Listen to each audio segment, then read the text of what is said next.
ओम सजात्म स्वरूप परम गुरु शुद्ध चैतन्य स्वामी ने नमः। जिनवर प्रभु की दिव्य ध्वनि जो शुद्ध बोध स्वरूप है, स्याद वाद से जो है अलंकृत शारदे श्रुत रूप है। सिद्धांत गुण पर्याय चतु अनुयोग में विस्तार है। महिमामय जिन वाणी माँ को वंदना शतवार है, वंदना शतवार है।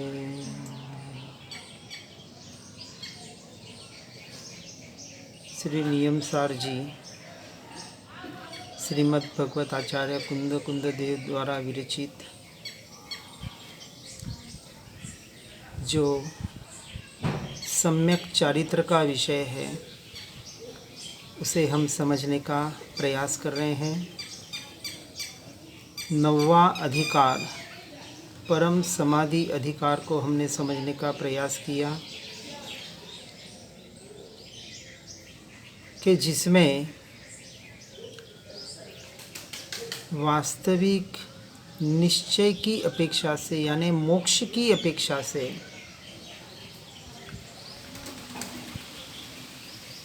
जो स्थायी सामायिक व्रत नियम आदि यानी भावलिंगी मुनियों के जो बताए जाते हैं, उस अपेक्षा से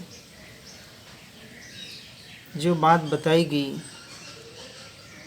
भावलिंगी मुनियों की दशा और उस दशा को जानकर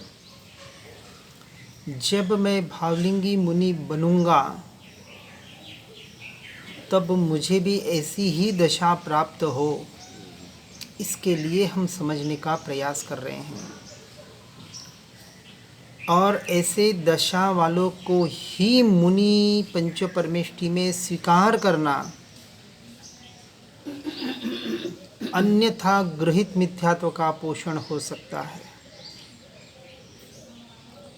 इसलिए भी इस दशा को समझना बहुत जरूरी है।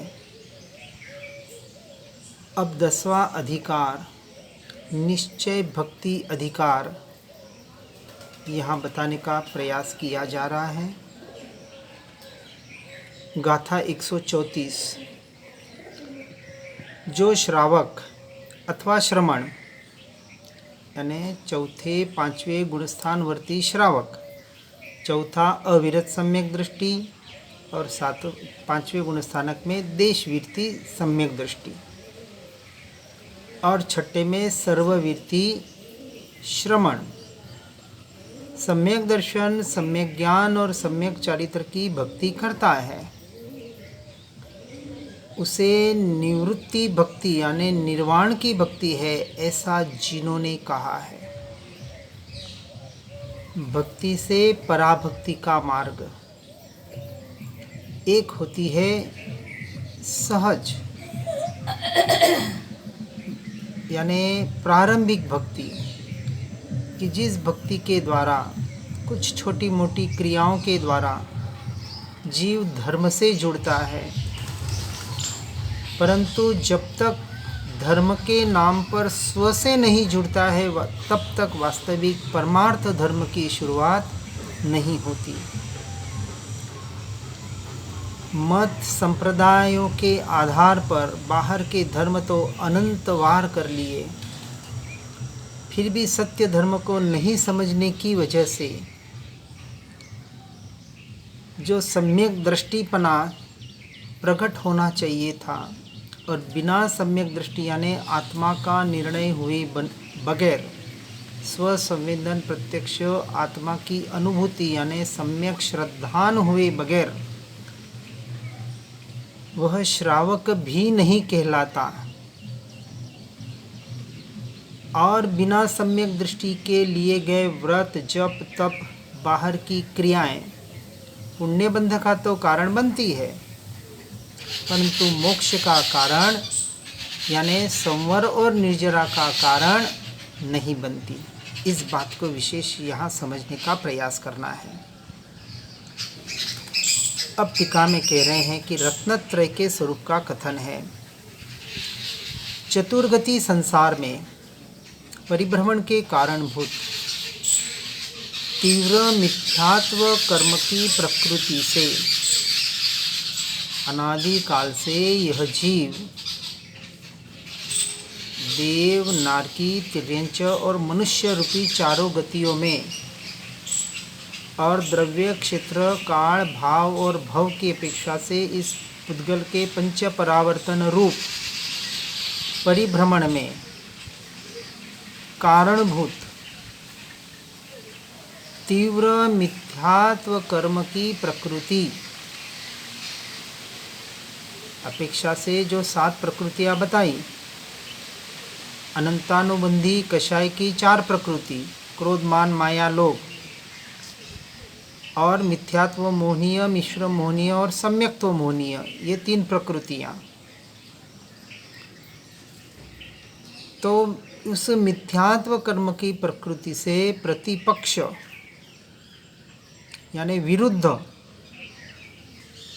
निज परमात्म तत्व के सम्यक श्रद्धान, अवबोध और आचरण स्वरूप शुद्ध रत्नत्रय परिणामों का जो भजन, वह भक्ति है और आराधना ऐसा उसका अर्थ है। किसे कहा भक्ति? मात्र परमात्मा के गुणगान कर लिए, शास्त्रों के और गुरु के गुणगान कर लिए, इसका नाम व्यवहार भक्ति भले हो सकता है। प्रारंभिक अवस्था में धर्म से जुड़ने के लिए अपने अपने मत संप्रदाय के अनुसार जो भी जिस मार्ग से जुड़े, परंतु व्यवहार धर्म से जुड़कर भी यदि तत्व का निर्णय न हो, तत्व की ओर न बढ़े, इसलिए यहाँ बता रहे हैं, क्या बता रहे हैं कि मिथ्यात्व की जो कर्म प्रकृतियाँ, उससे हटना कब कहा जाता है कि उसके विरुद्ध, किसके विरुद्ध? जिसके नाम पर धर्म की क्रियाएं कर रहा है, मात्र मन, वचन, काया की क्रिया को जो धर्म मान रहा है, मान्यता की बात है। क्रिया कर रहा है या नहीं कर रहा है उससे कहीं लेना देना नहीं है। चाहे क्रिया कर रहा है चाहे नहीं कर रहा है, नहीं करने वाला तो धर्म मान ही नहीं रहा है, परंतु क्रिया नहीं करने वाला क्या शुद्ध तत्व में जा सकता है या नहीं जा सकता? जा सकता है। पहले गुणस्थानक से सीधे चौथे गुणस्थानक की बात बता रहे हैं।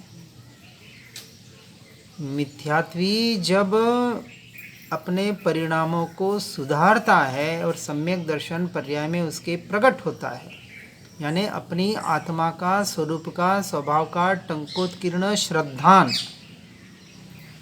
इस श्रद्धान का नाम यहाँ आत्मानुभूति है। लोग आत्मानुभूति के नाम पर कुछ कुछ अनुभूतियाँ करने चाहते हैं। अरे कुछ नहीं तो ऐसा जो पिक्चरों में दिखाते हैं ना, अरूपी ऐसा कोई आत्मा का, या कोई फोटो में आकार दिखाया हुआ, ऐसा कुछ तो दिखे भीतर। ऐसा आकार दिख रहा है तो भी वो आत्मा नहीं है, भ्रांति है। क्योंकि अरूपी, अशरीरी, निराकार जिसका स्वरूप है, वो आपको कैसे दिख सकता है?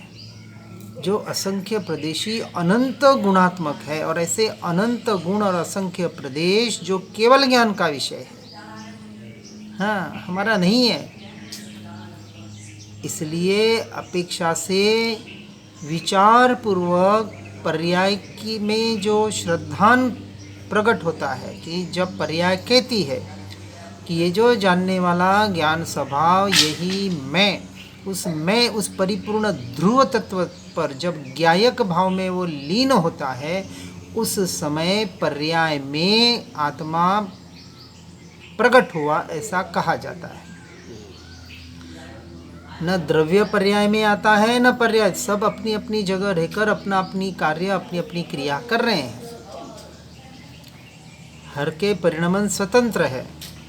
इस तरह से निज परम आत्म तत्व के स्वरूप के स्वभाव के सम्यक श्रद्धान से, इस सम्यक श्रद्धान का नाम सम्यक दर्शन है और इसी का नाम भी आत्मानुभूति है। वो आत्मा दिख नहीं रहा है।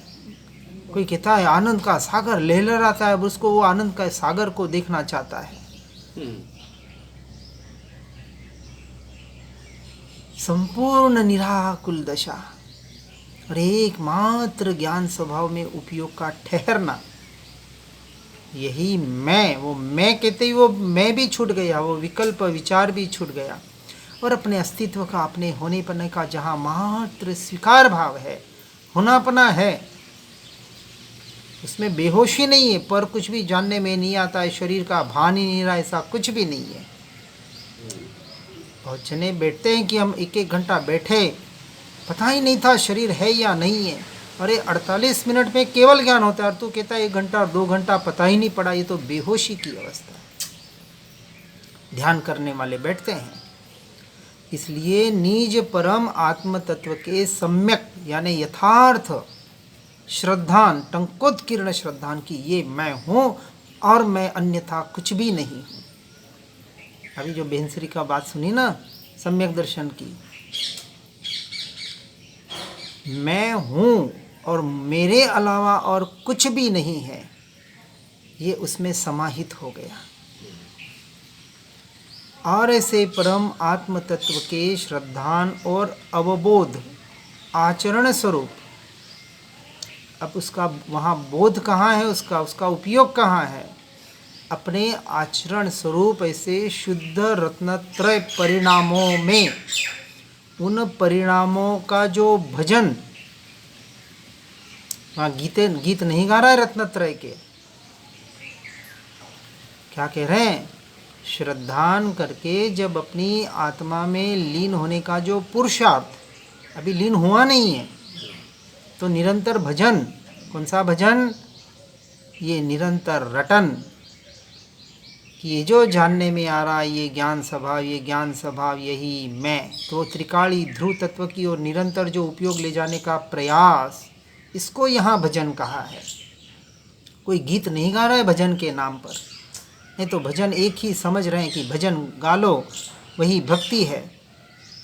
ये पराभक्ति की, निश्चय की अपेक्षा से बात हो रही है, मोक्ष मार्ग की अपेक्षा से बात हो रही है, पुण्य बंध की अपेक्षा से नहीं। यहाँ संवर निर्जरा की अपेक्षा से बातें चलती है, द्रव्यानुयोग का विषय है। इसलिए हम बार बार कहते हैं भजन का भोजन करो, और भजन ऐसे होने चाहिए जो आत्मा की ओर ले जाए। वो गीत, भजन, स्तवन जो भी कहें, उसके शब्द ऐसे होने चाहिए कि शब्द सुनते सुनते उपयोग भीतर में जाए।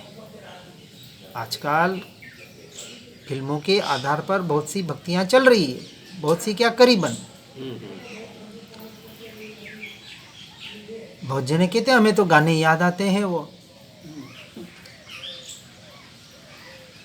जिसको गाने उस धुन के साथ याद आ रहे हैं, उसका उपयोग उन शब्दों के अर्थ पर नहीं है, इसलिए वो याद आते हैं।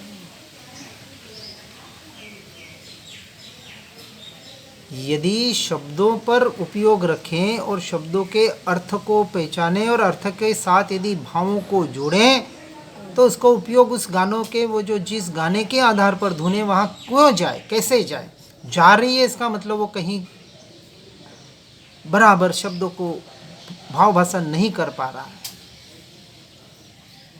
शब्दों को पकड़ना है कि धुन को पकड़ना है? अब वो धुन को पकड़ रहा है, इसलिए वो उसको जो ओरिजिनल वो फिल्म का गीत है वो याद आ रहा है। और आए कोई बात नहीं, तुरंत वहाँ से हटकर उस शब्दों को पकड़कर स्वभाव में आने का प्रयास करें। शुद्धात्म चेतन हूँ, इस जग से न्यारा हूँ, फिल्म का भजन यानी राग, लेकिन शब्द क्या है? शुद्धातम चेतना। भाव को पकड़े, इस जग से न्यारा हूँ, संपूर्णतः भिन्न हूँ, स्वतंत्र हूँ, उस भाव को पकड़े, भाव भसन हो जाए तो वो फिल्म याद कैसे आए? अरे वो शब्द भी याद नहीं रहने चाहिए, ऐसा भाव भाषण हो जाए। शब्द भी भावों के अभिवृद्धि के लिए है, तो भावों की अभिवृद्धि हो रही तो शब्द भी छूट जाए। ऐसा भजन वह भक्ति और उसी का नाम आराधना है। यह हमारी निरंतर साधना आराधना चलनी चाहिए। कौन सी? निज परमात्मा तत्व के लक्ष्य से निरंतर निरंतर निरंतर भेद ज्ञान भेद विज्ञान। अब ज़्यादा से ज़्यादा कितना कर सकते हैं? करो। करना तो यही है, कितना सुन रहे, कितना पढ़ रहे, कितना याद कर रहे, यहाँ कोई लेना देना नहीं है उसका। प्रैक्टिकली जीवन में आप कितना कर रहे हैं? यहाँ से उठने के बाद जहाँ जाते हैं, जो कार्य करते हैं, जो क्रिया करते हैं, चाहे संसार की हो चाहे धार्मिक की हो, उस वक्त निज को कितना याद करते हो? जानने वाले में कितने बने रहते हो? जानने वाले को कितना जानते हो? ये महत्व का है। इसलिए एकादश पदी श्रावकों में, एकादश पदी यानी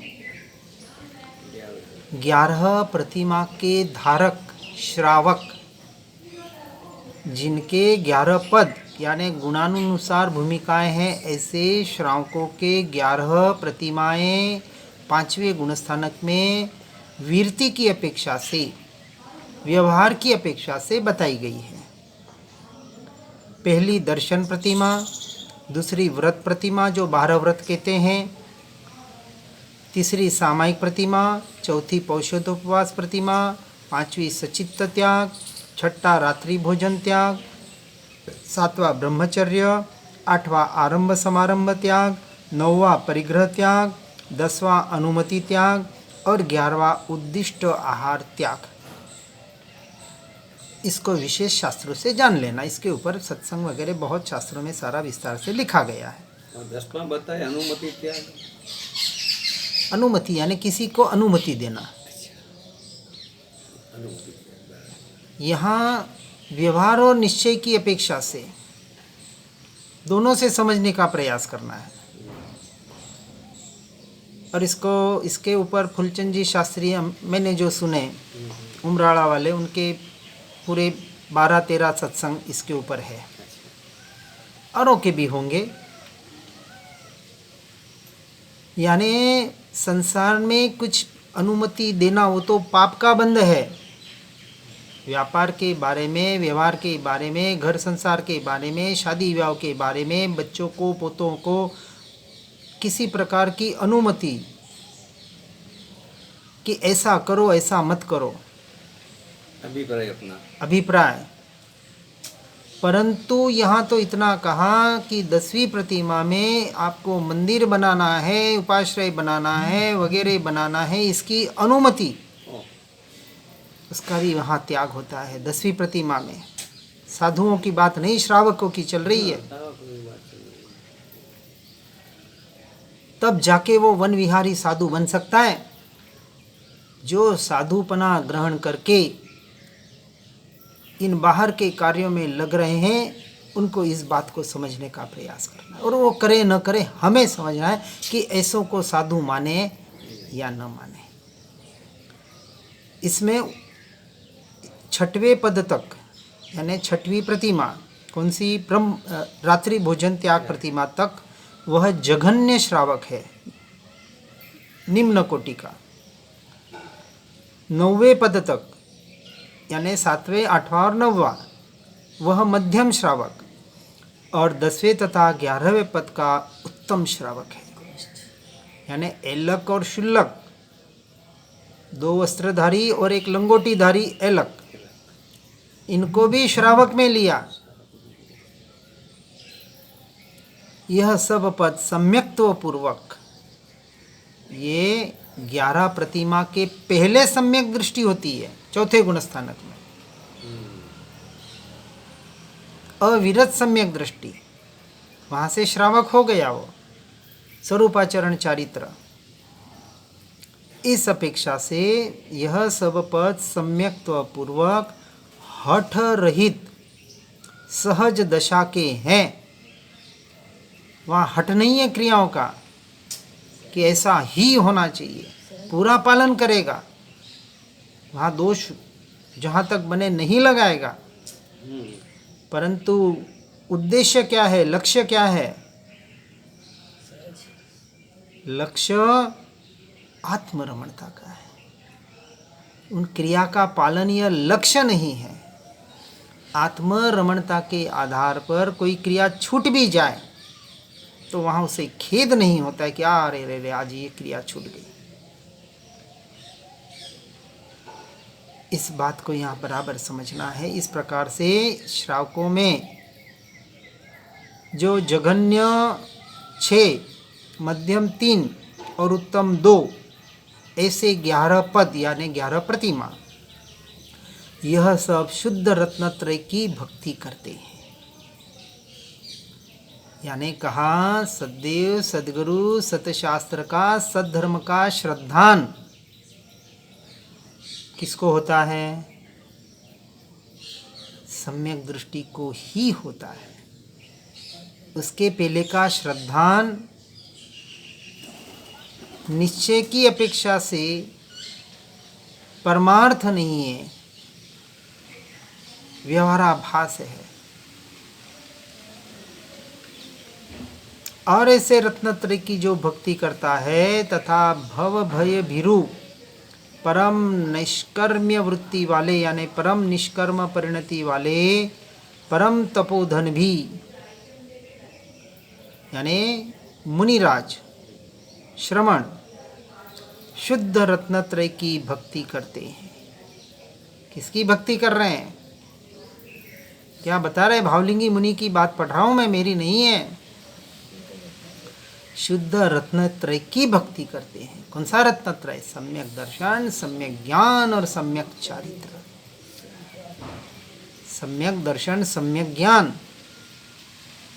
यानी निरंतर ज्ञान स्वभाव पर उपयोग ले जाना, और सम्यक चारित्र यानी निरंतर अपने स्वरूप और स्वभाव में लीन होना, इसका नाम चारित्र। ये भक्ति हुई। उन परम श्रावकों तथा परम तपोधनों को यानी श्रमणों को जिन वरों की कही हुई निर्वाण भक्ति अपुनर्भव रूपी स्त्री की सेवा वर्तती है, वह उस निर्वाण के यानी मोक्ष के अधिकारी है। ऐसी निश्चय भक्ति करने वाले, अन्यथा नहीं। विचार करना, और अन्यथा मान लोगे तो अपने आप को ठग लोगे। कौन क्या कर रहा है, बार बार मैं इसलिए कह रहा हूँ, मैं कहाँ खड़ा हूँ और मुझे क्या करना है और मुझे कहाँ तक पहुँचना है, ये हमें निर्णय करना है। पर से तो संपूर्ण दृष्टि हटानी है। इसलिए सर्वसंग परित्याग, निवृत्ति क्षेत्र, सत्संगियों का साथ क्यों बताया? कोई कहे कि घर में रह के हमारा काम होता है, हम उसे स्वीकार बिल्कुल नहीं करते, बिल्कुल नहीं। यदि घर में रह के काम होना होता तो महावीर स्वामी को दीक्षा ही नहीं लेनी पड़ती। जिन्होंने भी केवल ज्ञान पाया वन जंगलों में जाकर पाया, और हम घर में रह के करना चाहते हैं। अपने आप को ठग रहे, पता नहीं। अरे यहाँ तो कहा उस भक्ति और पराभक्ति की दशा हमारे सामने। बहुत लंबी बात नहीं, 100-125 साल पहले श्रीमद जी की बात तो हम पढ़ सुन रहे हैं। उनकी दशा का तो अवलोकन करें। क्या घर पे रह के काम नहीं कर सकते थे? दुकान पे बैठ के काम नहीं हो रहा था? उनका हो रहा था। हीरे के व्यापारी, भरा पूरा परिवार, बच्चे, माता पिता, भाई सब हाजिर। क्यों जाते थे वन जंगलों में? भटकने का शौक हो गया था क्या? हाँ, विचार करना है हमें, क्योंकि वो एक झंकना रहती है। और पक्की बात है, घर में रहने वाले कभी मोहाशक्ति से छूट ही नहीं सकते, क्योंकि वो भीतर में बैठा हुआ एक घर मेरा है ना, यहाँ से मुझे कोई नहीं निकाल सकता, किसी की ताकत नहीं। अधिकार जमाए बैठा है, अहंकार है, तीव्र अहंकार है। आश्रम में जाए तो पता पड़े, वहाँ से कोई उल्टी सुल्टी बात कर ले तो पता पड़े कि भीतर में तत्व कितना है, वहाँ राग द्वेष कितना हो रहा है, कितने विपरीत परिणाम हो रहे हैं। मन के अनुसार खाना पीना न मिले तो पता चले, कमरों की सफाई वगैरह आदि न हो। ये हमने छोटी छोटी बातों पर बिल्कुल ध्यान नहीं दे रहे हैं। आश्रम में भी जाके अप टू डेट व्यवस्था चाहिए। एनआरआई आते हैं, पैसे 100 नहीं 500 रुपये ले लेना, देने को तैयार है, लेकिन हमारी व्यवस्था सब अप टू डेट, कोई तकलीफ नहीं होनी चाहिए। एसी 24 घंटे चलना चाहिए। देहात्म बुद्धि का पूरा पोषण कर रहा है और दूसरी तरफ आत्मा की बातें सुन रहा है। इसलिए हम बार बार कहते हैं, अब इस देहात्म बुद्धि को तोड़ने का पहले प्रयास करो। देह का पोषण कर रहे और मैं आत्मा हूं, मैं आत्मा हूं, पढ़ रहा है, सुन रहा है, बोल रहा है।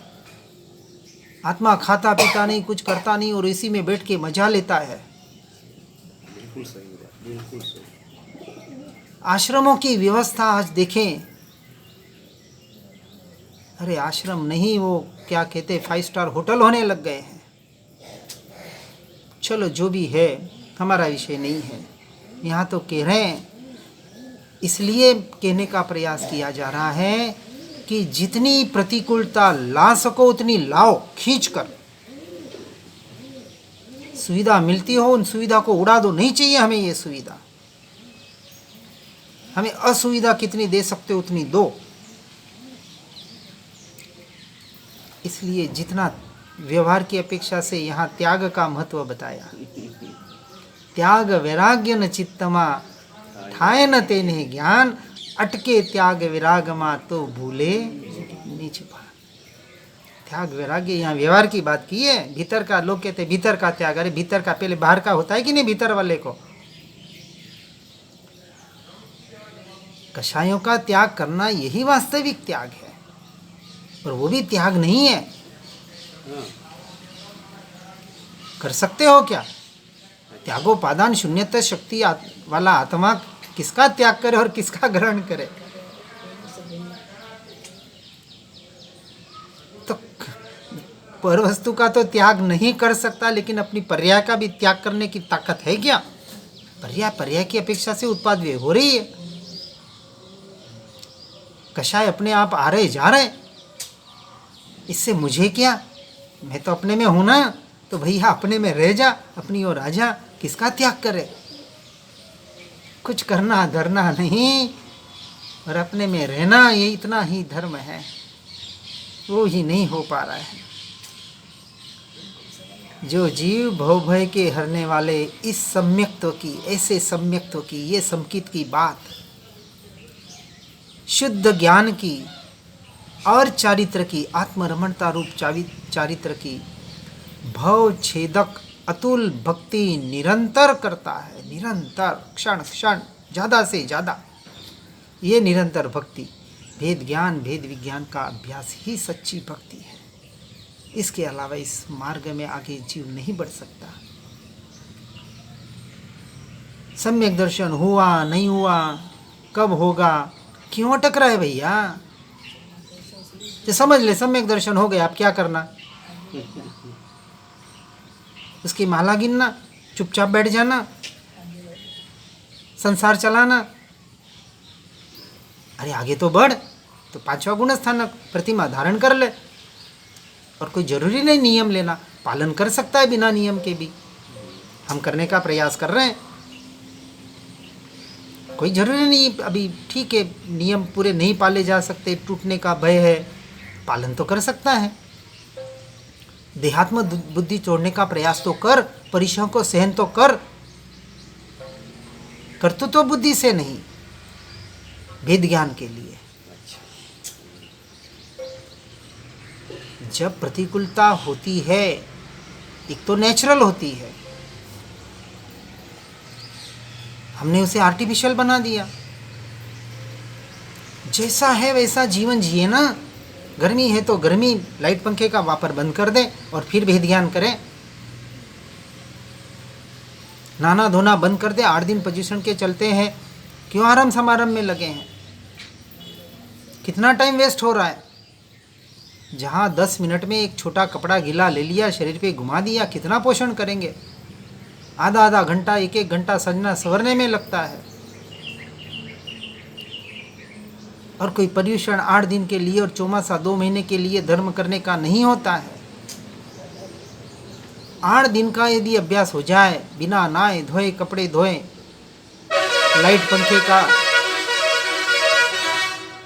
लाइट पंखा आदि बाहर के उपकरणों का उपयोग बंद करें।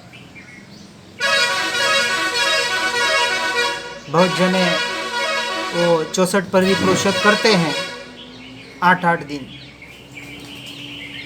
8 दिन यदि कर सकता है तो 8 दिन के अभ्यास से ये दृढ़ता होनी चाहिए कि अब मैं जीवन भर क्यों नहीं कर सकता।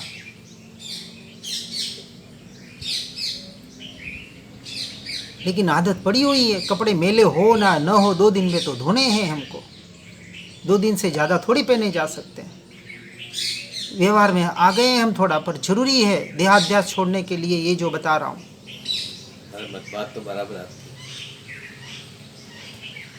क्या हो जाएगा? इसी बढ़िया ठंडक है, 10 दिन नहीं नहाएंगे और थोड़ा लगता है तो गीला कपड़ा लेके 5 मिनट में स्पंजिंग कर लो। बीमार होते तो करते कि नहीं? बीमार हो तब जाओ नहाने।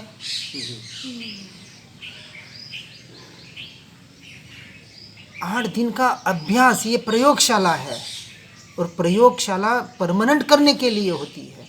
8 दिन कर लिया और धर्म हो गया, ऐसा नहीं होता है। 48 मिनट सामायिक आत्मरमणता सिर्फ 48 मिनट के लिए थोड़ी है। अब इसकी अभिवृद्धि करो। और ऐसा थोड़ी कहा कि 48 मिनट बैठ के ही आत्मरमणता होती है, आत्मचिंतन होता है। चलते फिरते, खाते पीते, उठते बैठते आत्मा का चिंतन करो, भेद ज्ञान करो। करना तो यही था। 48 मिनट बैठकर एक अभ्यास करना था। 3 टाइम की सामायिक, जो सामायिक व्रत में होती है, सामायिक प्रतिमा में होती है। क्यों कहा सुबह दोपहर और शाम के लिए?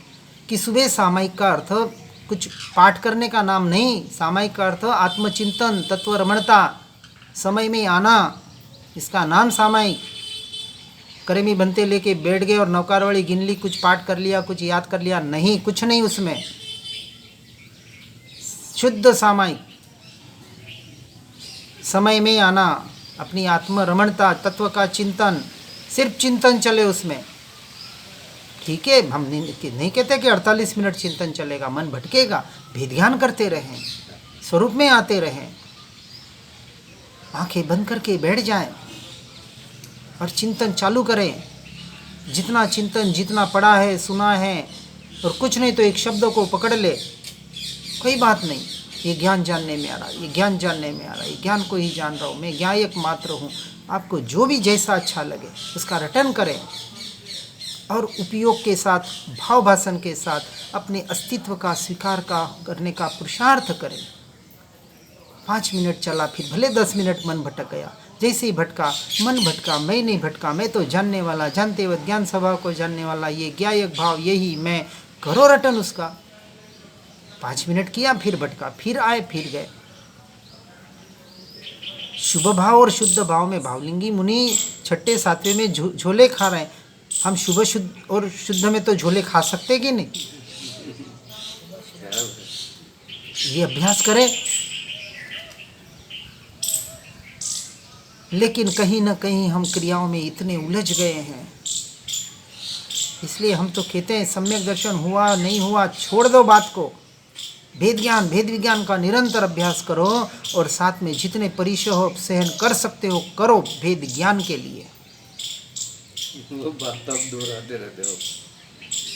क्योंकि मैंने देखा करीबन सारी जहाँ जहाँ मैं आश्रमों में गया, आत्मा की बातें हो रही है, पढ़ रहे सुन रहे हैं, और वहाँ शरीर के पोषण किए जा रहे हैं। बिल्कुल सही बात। मैं आत्मा हूँ, मैं शरीर नहीं हूँ, नहीं है तो इसका पोषण क्यों?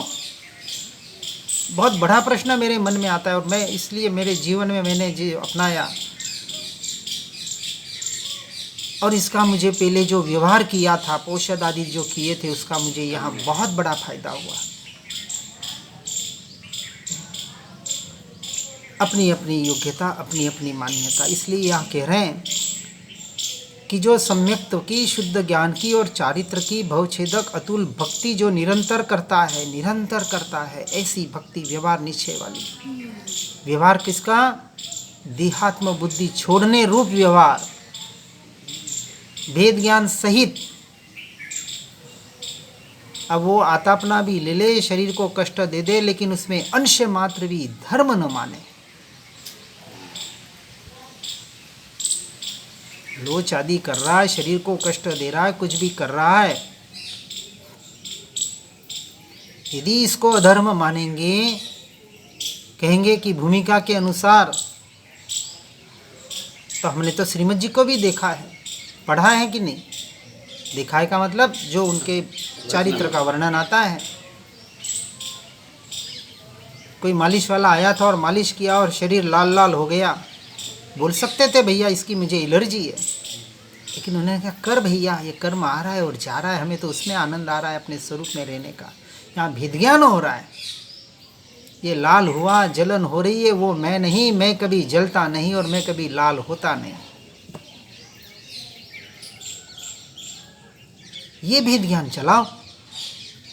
यहाँ तो गर्मी लगी नहीं और एसी पंखा चालू कर दिया, यहाँ ठंड लगी नहीं और फट से शॉल और ये ओढ़ ली। सहन तो करो। हाँ, शरीर बिगड़े ऐसा न करें, ताकि खुद भी परेशान न होवे और दूसरों को भी परेशान न करें। परंतु जितना ज़्यादा से ज़्यादा सहन कर सकते हैं। कल ठंड लगी, सबने लाके शॉल ओढ़ ली। हमने तो राजकोट में सबकी शॉलें उतार दी थी भर ठंड में।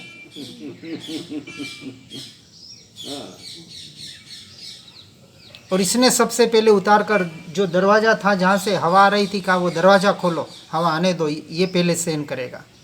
तो सहन करने का नाम धर्म नहीं है, वहाँ भेद ज्ञान किया, करवाया, वो अभ्यास करवाया। ये बात बराबर है। लक्ष्य पूरा होना अब सुनते सुनते ठंड लग रही है, ठंड हवा का झोंका आ रहा है, और जब शरीर पे रोंगटे खड़े होते हैं ना, तब जो ज्ञान पकड़ में आता है ना, अद्भुत आनंद आता है उसमें। और हम शॉल ओढ़ के, और उस ये कहते हैं ना, ये सारे हमारे उपकारी है। ये ठंड, गर्मी, मच्छर, मक्खियाँ सब गुरु बन के आते हैं। गुरु का काम क्या होता है? शिष्य को जागृति करवाना, यही होता है ना। वो ये काम ये कर रहे हैं, वो ये काम कर रहे, प्रकृति कर रही है काम आपका, और हम इनको भगा रहे हैं। तो गुरु को भगा रहे हो आप लोग, हम लोग। मैं तो ये कहता हूँ साथ साथ में कराने। हाँ, ये बात बहुत जरूरी है, बड़ी बात है और सही बात है। और सिर्फ कह नहीं रहा हूँ, ये जीवन में अपनाया है, अपना रहा हूँ, वही कहने का प्रयास कर रहा हूँ, जिसके आधार पर आगे बढ़ रहा हूँ। इसी भक्ति, ये भक्ति हुई नहीं तो प्रभु के गुणगान कर लिए नहीं, वाह वाह कर लेनी, सेवा कर लेनी, पूजा पाठ कर लिया, ये तो व्यवहार भक्ति अनादिकाल से अनंत बार कर ली, और आज पूरा संसार कर रहा है इस बाहर के भजन और भक्ति। वह काम क्रोध आदि समस्त दुष्ट पाप समूह से मुक्त चित्त वाला जीव, ऐसा जीव सबसे इन दुष्ट पाप समूह से मुक्त चित्त वाला कहलाता है। वह श्रावक हो अथवा संयमी हो, निरंतर भक्त है और भक्त ही है। यह भक्ति, ऐसी भक्ति, ऐसा भक्त भगवान बनने का अधिकारी है। भगवान की पूजा पाठ करने वाला भगवान बनने का अधिकारी नहीं है, परंतु भगवान को भजते भजते निज भगवान को जो भजता है, व्यवहार निश्चय का समन्वय करते हुए, और फिर पर से भी दृष्टि हट जाती है और निज भगवान में, निज परमात्मा में लीन हो जाता है, वह सम्यक दर्शन से लेके मोक्ष की यात्रा परिपूर्ण कर सकता है। यही एक ही रास्ता। एक ही रास्ता, दूसरा रास्ता नहीं। देव दर्शन, देव पूजन, देव भक्ति का देव गुरु शास्त्र के भक्ति का दर्शन पूजन का फल तो स्वर्गलोक है, और निज आत्मा के दर्शन का, भक्ति का लाभ सम्यक दर्शन से लेके मोक्ष मार्ग है। अब क्या करना, समझना। व्यवहार का निषेध नहीं है, व्यवहार किस लिए है। जो व्यवहार निश्चय की अपेक्षा से न हो, निश्चय की ओर न ले जाए, वह व्यवहाराभास है। इसलिए जो सुख सुविधाओं का उपयोग कर रहे हैं उनके लिए खास विनंती है, प्रार्थना है। ऐसे आत्मार्थी जीव ज्ञान दीपक कहें या जो भी कहें, उन्हें अपना दीपक प्रज्वलित जो पर्याय में करना है, इसे तो प्रज्वलित ही है, लेकिन उसको पर्याय में प्रकट करना है। उस ज्ञान को सम्यक दर्शन से लेके केवल ज्ञान से निर्वाण तक को, क्योंकि सारी एक समय की पर्याय मात्र है और कुछ नहीं है। उसके लिए जितना बने संसार से निवृत्ति, और जितना बने सुख सुविधाओं से हटकर, जितना देहाध्यास छोड़ने का साथ में प्रयास और प्रयोग कर सके उतना करने का पुरुषार्थ करें। यही वास्तविक करने योग्य है। अन्यथा तो ठीक है, अपनी अपेक्षा से जो कर रहा है अपनी जगह, हम किसी का विरोध नहीं करेंगे, क्योंकि जितना कर रहा है अच्छा ही है। हम तो आगे बढ़ने की अपेक्षा से कहने का प्रयास कर रहे हैं कि हो सके उतना जल्द से जल्द जिसे प्राप्त करना है उसके लिए यह बात है, और जिन्हें धीमे गति से चलना है, आराम से पहुंचना है, उनके लिए ठीक है, जो कर रहे उतना अच्छी बात है। अरे कुछ नहीं तो कम से कम आश्रम में रह रहे, पढ़ रहे, सुन रहे, इसका निषेध नहीं है। छोड़ने की बात नहीं हो रही, आगे बढ़ने की बात हो रही है। आगे बढ़ने का निरंतर प्रयास और पुरुषार्थ करें, इसी भावना के साथ ओम नमः सिद्धम। श्री जिनवाणी जिनवरवाणी, जग जीवों को सुखदानी, मोह विनाशक तत्व प्रकाशक, भविक जनों के मन आनी। पूर्ण ज्ञान के महासिंधु से रत्न त्रय के रत्न मिले, ज्ञान भानु का उदय हुआ है, भव्यों के ही कमल खिले। मोह मान अज्ञान तिमिर को ज्ञान किरण से दूर किया, सुनय जगाती कुनय भगाती, स्यादवाद का मार्ग दिया। वस्तु स्वरूप यथार्थ बताया, बतलाया निज आत्मनाम। धन्य धन्य जिनवाणी माता, शत शत वंदन सतत प्रणाम, शत शत वंदन सतत प्रणाम।